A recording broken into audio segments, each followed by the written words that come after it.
I'm really looking forward to sharing my next author with you. It's an opportunity to really open your eyes, and you may consider yourself not racist, not prejudiced, but maybe you don't know the extremes of the history of what it's taken for African Americans to enter this world and some of the things they've had to go through. LA Champagne is putting this in such precise words and painting a picture that I think you're really gonna enjoy. She wrote the book well, it's a trilogy, it's Common Threads, and this is book 2. We've talked about book 1 in another interview, and we wanna welcome LA Champagne to talk about book 2. I'm glad Hi, that you're here today. Pam. How are you? I'm very, very well. Why don't you go ahead and explain just the overall message of the whole trilogy right now? Okay, the message of the whole trilogy is that we can't all live together and fight like we always do. There are so many differences. You have to allow the differences to come out. You have to um, be in a safe world, Mhm. and it's not a safe world. The things that you're talking about in this particular book are so horrific, Yes. but in some ways, we're still not equal in treating people with the respect No, that we we deserve still based on aren't. skin color. We Yeah, still aren't, yeah. no. Would you talk about that a little bit? The Um, gap that's there still. yeah, it's very horrible. Even 150 years of of, history has gone by, and there's not a lot that's changed. Mm, There are basically no slave ships anymore, and that we know of. mhm. And there is a world of difference between white and, pardon me, I'm going to use the term black, but I don't mean any offense by it. Right. I What am sort of, gauging white and black family Sure, through, just for simplicity, yeah. yeah. Why are you so passionate about this topic? Why is this just pouring out of your heart? Um, because I grew up in a white town Mhm, and we didn't have any issues like that. There was barely one family in the town that was colored, and that was it. So I was brought up, instead of what you might say a rich world, I was brought up in a straight world where you were white or you were black, but we were taught to have manners and be nice, and they are just like you. So mhm, that's what we were taught. mhm, And so all of this, and I had a Catholic upbringing as well. mhm. So there you have the Lord coming into it with, the differences He has made with us. Mhm. So it's really a story of respect and opening our eyes to It yeah, is the horrors that Black people went through, whereas the white people um, are the ones that did it to them. sure. Is it based on any, of like a true I mean, I realize this is fiction, but, how much No, no, no, it's not a true story. It just came up in my head. okay. But Yeah, it's based on the fact that we all know it's the mistreatment of it's slaves. about Yeah, facts. Yeah. right. So, yeah, a little historical with Yep. some filled in. Yeah, Yeah. yeah. Let's talk about some of the characters. Okay. The characters in book two, the favorite characters I have in book two are Liz and Joe. Now, they are the prime white and black couple that this whole book is about, really. And Liz and Joe are now coming into the States from Chatham, Ontario, where they had been living happily and growing closer, and they got married. So he got a job in Mississippi, but he got the job sight unseen. They Oh. just went on how great his work was and how wonderful. He's an engineer. He specialized in bridges, and they were coming into an era where they needed men and they needed them educated. Mhm.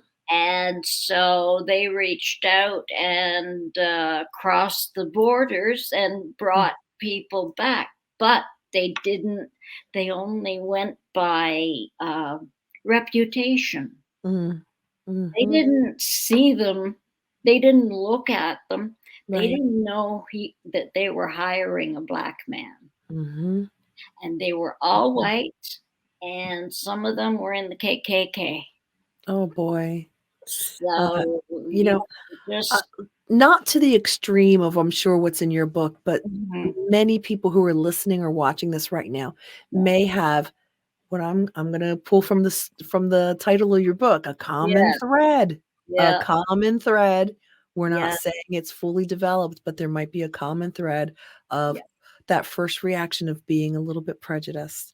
yes, And, wouldn't the greatest gift be if someone were to be able to self-reflect on that and say, yeah. "Wow, I don't wanna see even 1% of myself in these people."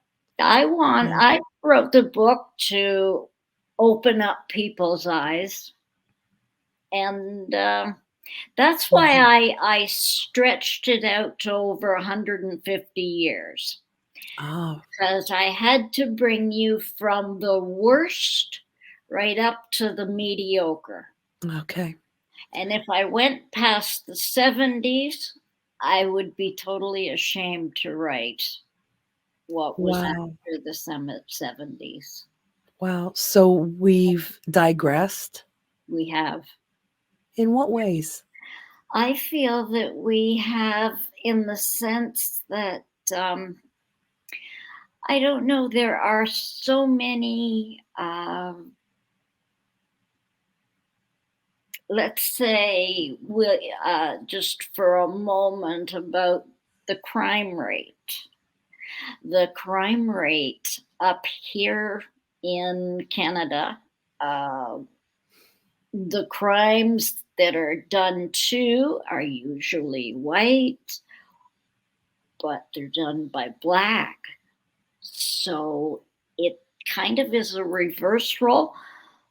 Yeah. But in Mm. my heart, I did that because I wanted it to be a big lesson, a really big lesson of you trying to fight, me trying to fight my way of, the shootings and the rapes and things like that. Now they are listing African Americans as being the worst, and that's unfair.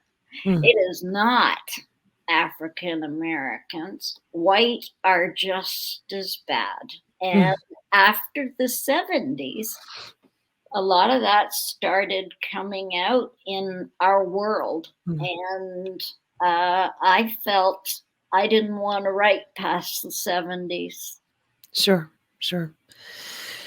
One of the things that you're honest about is, your disability, and Mhm. would you share about, spina bifida and some of the other things Yeah, that you battle spina every day? bifida and hydrocephalus. I have both. That's water on the brain, and cerebral spinal fluid is sometimes I get too much of it. Uh, Sometimes a knock in the head will do it. Just, Mhm, banging your head against something mhm, could, get you more. more fluid, and then I would have to get surgery to replace my shunt, which is what takes the fluid down. Okay. And the spina bifida is a hole in my back, which two vertebrae were protruding up through, but there was a membrane covering it. If that membrane hadn't been there and the cerebral spinal fluid was open to the air, I'm dead. Do you know what an inspiration you are in being a writer? What would you, because we gotta start wrapping up this interview, Yeah, but what would you say to people with disabilities about the stories they might have in their head and wanting to write yeah, it? yeah. I think everybody should write regardless of a disability or not. I think you really have to give it a try, even if you have to dictate a whole book. That's Mhm. no big deal as long as you've got somebody to type it for you. Sure, we're in a digital world now. Yeah, Yeah. yeah. Well, LA Champagne, where is your book available? My book is available at Chapters Indigo, and it's available through Amazon. Mhm. And iUniverse was Okay. my first publisher. They are self-publisher, which Okay. I did. That's one I imagine everywhere books are sold, you can pick up the book. Yep, Yep. yep. The Common Threads trilogy, we're talking about book 2, and I just do you have any final thoughts real quick before we wrap up?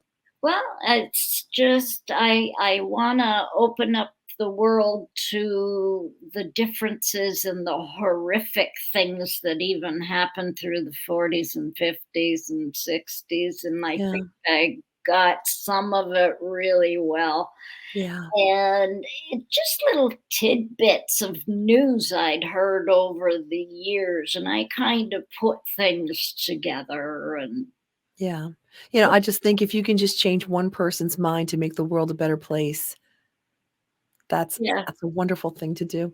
Well, yeah. I'm sorry we do have to wrap up, but thank you so much for being Okay. here. I've enjoyed our talk, and I look forward to talking about book 3 in a few weeks. Okay. Thank Thank you you. very much, Suzanne. It was a joy. Thank you. Okay.